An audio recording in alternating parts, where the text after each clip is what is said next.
ফের ভিন রাজ্যে কাজে গিয়ে আকস্মিক দুর্ঘটনায় মৃত্যু হলো মালদার এক পরিযায়ী শ্রমিকের। ঘটনায় শোকের ছায়া নেমে এলো গাজলে শাহজাদ গ্রাম পঞ্চায়েতে চেরাপাড়া এলাকায়। জানা গেছে মৃত শ্রমিকের নাম মিনসারুল হোসেন, বয়স 25 বছর। বাড়িতে রয়েছে বৃদ্ধ বাবা, এক বোন, স্ত্রী সহ এক শিশু সন্তান।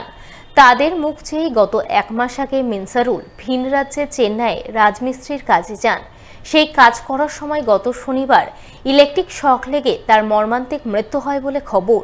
এরপর মৃত শ্রমিকের কফিনবন্দি নিথর দেহ সোমবার গাজলে চেরাপাড়ায় পৌঁছায়। স্বভাবতই পরিবারবর্গ কান্নায় ভেঙে পড়েন। গোটা এলাকায় নেমে আসে শোকের ছায়া। মৃতের বৃদ্ধ বাবা গিয়াসউদ্দিন আহমেদ সরকারি সাহায্য সহযোগিতার করুণ আবেদন জানান। 7 বছর ধরে ভিন রাজ্যে গিয়ে কাজ করত মিস্ত্রি। এর মধ্যে এই দুর্ঘটনা ঘটে, ইলেকট্রিক শর্ট খেয়ে মারা যায়। সরকারের কাছে ওর একটা যেহেতু শিশু আছে ছোট, ওর জন্য কিছু আবেদন সরকারের কাছে আমার সাহায্যের কিছু দরকার আছে, মানুষ করতে হবে। এই প্রসঙ্গে গাজল পঞ্চায়েত সমিতির সভাপতি মোজাম্মেল হোসেনকে ধরা হলে তিনি পঞ্চায়েত সমিতির তরফে মৃত শ্রমিকের অসহায় পরিবারবর্গকে প্রয়োজনীয় সব ধরনের সরকারি সাহায্যের আশ্বাস দেন। 9 তারিখে দুপুরবেলা 2টার সময় ছেলেটা মারা যায়। কোথায়? চেরাপাড়া মারা যায়, চেন্নাই কাজ করতে গিয়ে। কি কাজ? পরিযায়ী শ্রমিক ছেলেটা। যাই হোক, আমরা খবর পাওয়ার সঙ্গে সঙ্গে আমাদের গাজল পঞ্চায়েত সমিতি এবং ব্লক প্রশাসনের পক্ষ থেকে যতটুকু প্রয়োজন করার আমরা ব্যবস্থা নিয়েছি।